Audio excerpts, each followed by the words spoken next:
Breaking news: Defense Minister of Poland responds to Russian threat "We're ready for anything." Władysław Kosiniak-Kamysz, the Polish Minister of Defense, asserts that his country is prepared to repel military aggression from Russia in all scenarios. In an interview with the Polish newspaper Super Express on Monday, Kosiniak-Kamysz, who also holds the position of Deputy Prime Minister in Poland, acknowledged that Moscow might launch an attack on Poland, given the escalating hostilities between Russia and other NATO members along Russia's eastern border and the ongoing conflict in Ukraine. Translation from Ukrainska Pravda: I think all scenarios are possible, and I take the worst ones very seriously, Kosiniak-Kamysz stated. That's what a defense minister's role is in our current circumstances. We have to be prepared for anything. So we're reviewing the situation, drawing conclusions, and filling in gaps, including when it comes to weapons and ammunition, he stated. Major arms procurement efforts are important, but soldiers' personal equipment is also important. Kosiniak-Kamysz is not the only senior defense official from a NATO member state to have voiced worries recently about Russia's conflict with Ukraine spreading beyond the alliance's boundaries. The Chief of Defense of Romania, General Gheorghe Vlad, issued a warning last week stating that the policy of war pursued by Russian President Vladimir Putin would escalate in the near future. He predicted that if the war in Ukraine was successful, Putin would soon turn his attention to Moldova before perhaps launching an attack on NATO nations. A Russian attack on NATO could occur within the next 5 to 8 years, according to German Defense Minister Boris Pistorius, while Dutch Admiral Rob Bauer stated that NATO was preparing for a conflict with Russia, and that it was necessary to expect the unexpected. In a recent broadcast, Kremlin propagandist Vladimir Solovyov, a close Putin ally and host of a well-liked show on Russian state TV, suggested that Moscow attack NATO by attacking Berlin with missiles fired from the Russian exclave of Kaliningrad. The deputy chairman of the Russian Security Council and another Putin ally, former President Dmitry Medvedev, stated on social media on Friday that all reasonable people in the West understand that Russia would not initiate a first strike on a NATO nation. Referring to recent NATO training exercises along the border with Russia, Medvedev warned that if alliance members play too hard and encroach on the integrity of our country, a big war, from which NATO will no longer turn away, would begin. Putin has stated that he has no reason and no geopolitical interest to fight with NATO members, and that he is interested in developing relations with them. The Russian president gave several reasons for his country's invasion of Ukraine on February 24, 2022, including worries about NATO's potential expansion. Nevertheless, the alliance has expanded during the conflict, with Finland joining last year and Sweden, a neighbor, following suit. With the addition of Sweden to NATO, the Baltic Sea would have become the NATO lake, as almost all of the other countries bordering the sea, Finland, Latvia, Lithuania, Estonia, and Poland, have already joined the alliance.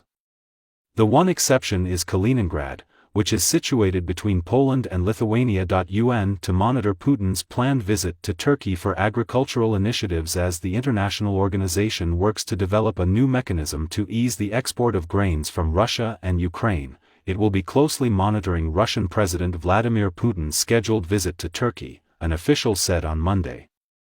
Spokesman Stefan Dujarric informed reporters, "As far as I know, we're not involved in this bilateral visit, but obviously we will be looking closely to what comes out."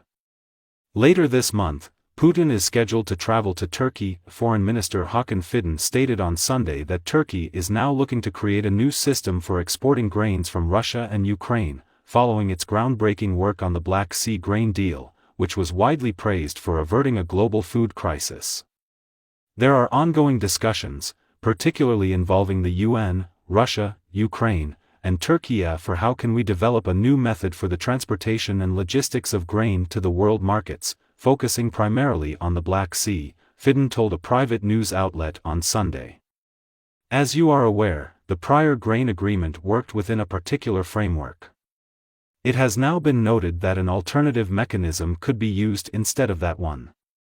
We are working to make that a reality right now, he continued. Fidden stated that mutually solving the grain problem will benefit all countries, citing the fact that Russian ships have been cut off from grain sales and Ukrainian ships are unable to use Black Sea routes due to the risk of attacks. Grain is currently being transported de facto by a few Ukrainian ships. They are being taken away and loaded down with grain. There are no Russians in this area. In fact, we hope to use the current new mechanism to somewhat formalize this de facto situation, Fidden stated.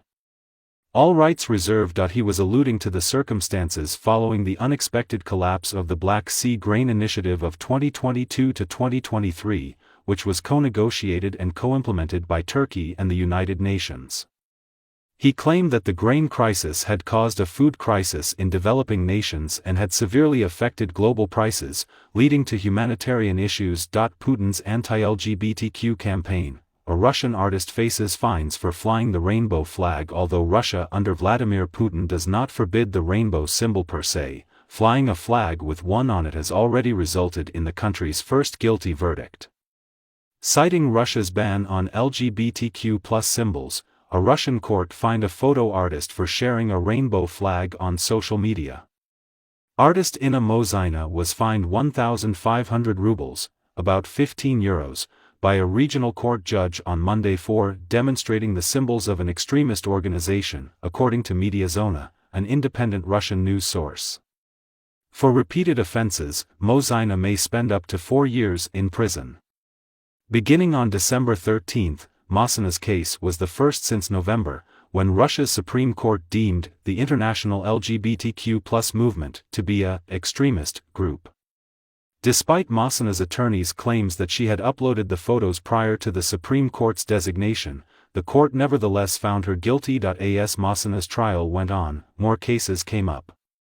A woman from Nizhny Novgorod, about 400 kilometers east of Moscow, received a 5-day jail sentence for wearing rainbow earrings, while a court in the Volgograd region of southwest Russia fined a local resident 1,000 rubles, 10 euros, for posting an image of a rainbow flag online. In response to questions about the case on Monday, Dmitry Peskov, a spokesman for the Kremlin, told reporters, "I am not aware of any laws that prohibit the rainbow in Russia."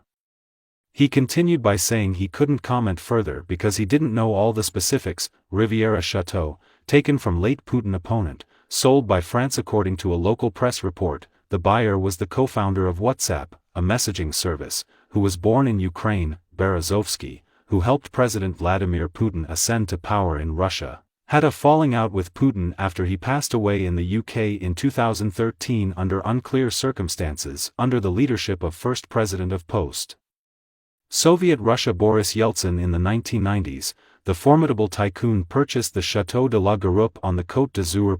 2 years after Berezovsky, who was by that point a fierce rival of Putin, was discovered hanged in exile at his English home. The mansion was subsequently seized by French authorities in 2015. An open verdict was recorded at a British coroner's inquest, indicating that insufficient evidence was available to establish the cause of death. For reasons of confidentiality, neither the buyer's identity nor the amount of the transaction were disclosed by France's Agency for the Management and Recovery of Seized and Confiscated Assets, Agrasc. However, according to the French regional daily Nice Matin, WhatsApp co-founder Yann Comme now owns the property. According to the newspaper, one of Agrasc's largest sales since its founding in 2010 was the U.S. billionaire, whose mega-yacht Moonrise was frequently spotted moored on the French Riviera.